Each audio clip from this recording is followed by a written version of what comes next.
Simply put, climate crisis is a situation characterised by the threat of highly dangerous, irreversible changes to the global climate. Every year, billions of carbon dioxide is released into the atmosphere as a result of the consumption of fossil fuels such as coal, oil and gas. The core temperature of the Earth has risen by 1 degree Celsius since pre-industrial times, and whilst that might seem like a very small change, the impact that it's had on the planet has been dramatic and deadly. Ice sheets and glaciers in the polar regions of our planet are melting faster than ever before, which is causing sea levels to rise, engulfing low-level landmasses in extreme flooding and threatening to overflow into 2/3 of the world's major coastline cities within our lifetimes. A sobering prospect that would see millions of people displaced from our most heavily populated areas, as well as the potential for dramatic losses of life as communities, governments and economies quickly destabilise and heighten the threat to international peace and security. The World Bank estimates that more than 140 million people from Africa, Latin America and South Asia will be forced to migrate by 2050, increasing the strain on more developed nations. We're already witnessing a rise in tensions and misinformation surrounding increased levels of immigration.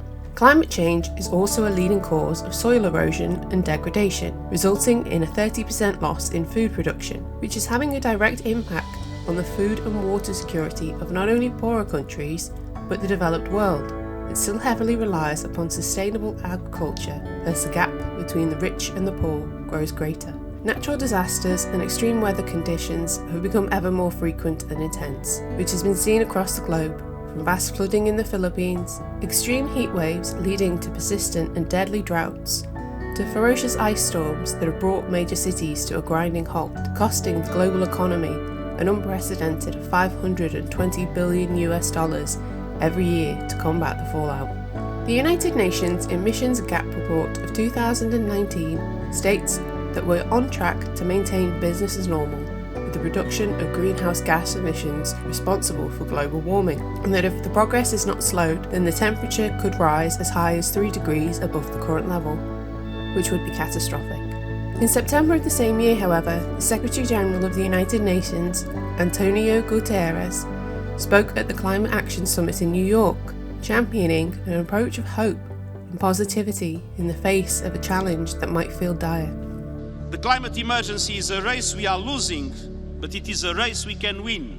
And he is not the only one. Climate change activist Greta Thunberg caught the world's attention when she protested outside of the Swedish Parliament in 2018, when she was only 15 years old. Holding a sign declaring her action as a school strike for climate, the young environmentalist sparked a worldwide revolution of young people, joining her in striking against the lack of affirmative climate action taken by their governments. Nominated for the Nobel Peace Prize for her contributions to climate activism, Greta has continued to be a spokesperson for change, meeting with world leaders at the United Nations, where she angrily declared that they were not doing enough. Though she's been branded a figure of controversy by some, Greta's positive and unrelenting work in bringing attention to climate action has earned her a platform to be the voice of a generation, bridging the gap with stalwart advocates for awareness and action like Sir David Attenborough, who shares her passion and her hope for the future.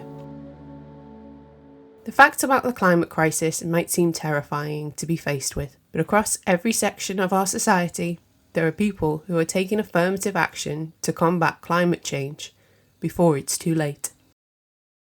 The British Academy of Film and Television have taken the climate crisis very seriously, pledging to reach zero carbon emissions within the industry by 2050. The screen industries, with unrivaled ability to inspire, challenge and unify, have an opportunity like no other. With changes in front of and behind the camera, we can lead the world. To achieve this, BAFTA launched Albert, a consortium of film and television production companies dedicated to leading the industry in environmentally sustainable practices. Anybody in TV and film industries can access the free Albert training program from BAFTA, providing industry members the knowledge and skills to create productions in a sustainable way, aiming to empower the industry to create content that supports BAFTA's vision for a sustainable future, and enable the industry to make positive contributions to the environment by actively eliminating production emissions. An association of the UK's largest production companies and broadcasters are part of the consortium, with most of our best-known television shows being Albert certified, proving that they can take in steps to reduce the production waste and carbon emissions. In 2019, ITV Creative were the first in-house creative agency to achieve the Albert certification, with ITV Regional News becoming the first sustainable UK newsroom. The broadcaster pledged to become home to the biggest shows with the smallest footprint, aiming to reduce waste and carbon emissions to net zero and create a 100% sustainable supply chain by 2030. Mandatory Albert certification was also required by every production produced and commissioned by ITV. In 2020, the broadcaster launched a series of impactful adverts which demonstrated how the devastating impact of climate change could alter their flagship television shows if left unchallenged. Entitled Shows We Never Want to Make, the adverts show a post-apocalyptical view of Coronation Street and a blistering hot opening to This Morning. From January 2020, the BBC require mandatory Albert certification for all new commissions and recommissions of content for broadcast on TV. Productions commissioned before January 2020 must undertake a carbon action plan using the Albert Carbon Emissions Calculator as a minimum, aiming to work towards reaching the required standard. Planet Placement is also an initiative from BAFTA Albert in partnership with change agency Futera to explore how film and television content can help raise awareness of the climate crisis through what is being shown on our screen, encouraging major broadcasters to use their platforms to model climate action. I really genuinely believe that it is our responsibility as a public service broadcaster to raise awareness of the biggest issues in contemporary society. And as I think we all know here, the environment and the legacy we leave the next generation is certainly one of the most urgent of our times. Our mission is, as it always has been, to inform, educate and, crucially, to entertain. We know there's a real hunger amongst audiences of all ages to find out more about environmental issues and to arm themselves with the fact. So we're going to present audiences with the facts clearly and accurately to allow them to make up their own minds and make up their own choices. Carrying the weight of her family's trash on her shoulders is clearly helping the message sink in for Kerry. So the big thing for you is to just cut down the food waste, because the emissions from food waste are higher in our country than the emissions from aviation. That's shocking. Within that, food itself, the food waste, food will break down and releases gases into the atmosphere. They form a barrier like a greenhouse, this cloud of gases, carbon dioxide, methane, that are keeping all the heat in the earth. And the temperatures, on average, year on year, is getting hotter, and greenhouse gases are trapping us in. This may all look idyllic, but lurking in the bushes there's piles of trash, overflowing bins and daily parcels arriving at the front door. We get a lot of deliveries. You know, there can be up to 5 deliveries a day or something crazy like that. That's 1 week of rubbish. Just our house. Good God. What a ridiculous thing. I can't get in my own pub. Hang on, I'm tucking in. Oh, shit. Oh. My God. John's making his daily trip to the supermarket wearing a hefty 38 kilos of his trash, something that's very hard to miss. Hello. It wouldn't be as bad to me as like a plastic bottle of water, where it's going to be in your life for about 30 seconds, and then it's going to exist for 400 years as it breaks down. I've never even thought about that. In fact, I wasn't even aware that it could be broken down. I didn't even think about where it went.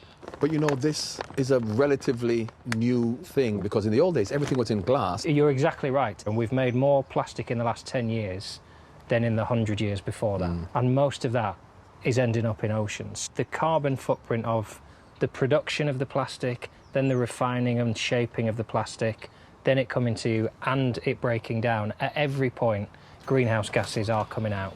Storylines in major soap operas feature characters acting in ways that are environmentally sustainable to their everyday life. Don't you enjoy doing a bit for the planet?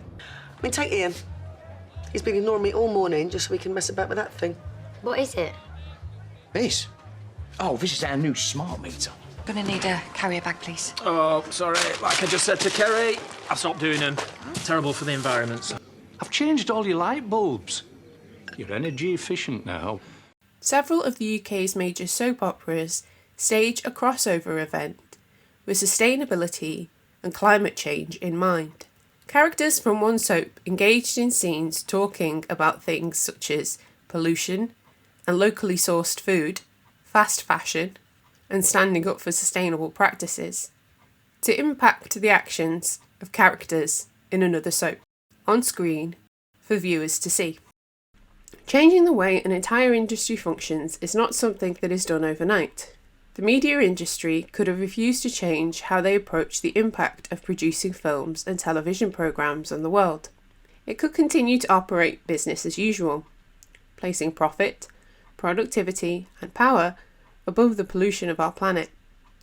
But movements such as BAFTA's Albert Initiative have vowed to take a stand and model the change they want to see within their industry, to be advocates for the rise of sustainability and the reduction of carbon emissions linked to the production of our most consumed platforms, the mass media.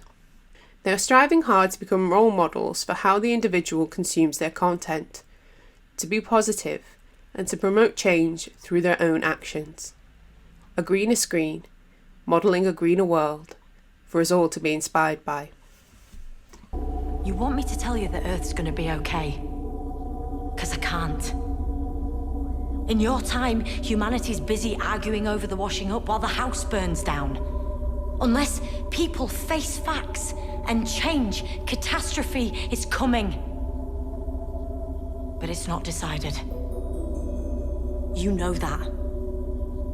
The future is not fixed. It depends on billions of decisions and actions, and people stepping up. Humans.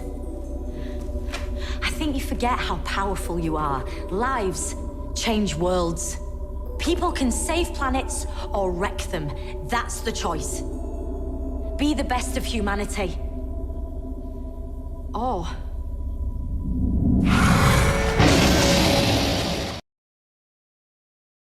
The climate crisis has undeniably had an impact on the way that our most influential industries view and navigate their day-to-day lives. It is much too easy to become overwhelmed by statistics, the news, and the prospect that our planet might soon be damaged in a way that is irreparable, to give up, to wonder why bother. It's already too late. The individual feels a lot of pressure to make changes and be the small droplet of action that rolls down the hill, gathering other droplets until it becomes an unstoppable flood that sweeps away the fear of impending disaster, to be the change they would want to see in the world. Technology is essential. Our collective carbon footprints cannot help but leave a mark upon the world around us. But while we might not be able to completely go back to a simpler time and eradicate the impact that our evolving species has had on the planet, we can choose how we respond to the very real consequences of our modern consumption of the resources we are granted and the byproducts of this consumption. We can take responsibility and meet the crisis we as a species have created where it's at. By working together, we can win the battle against climate change and make the future sustainable for everybody.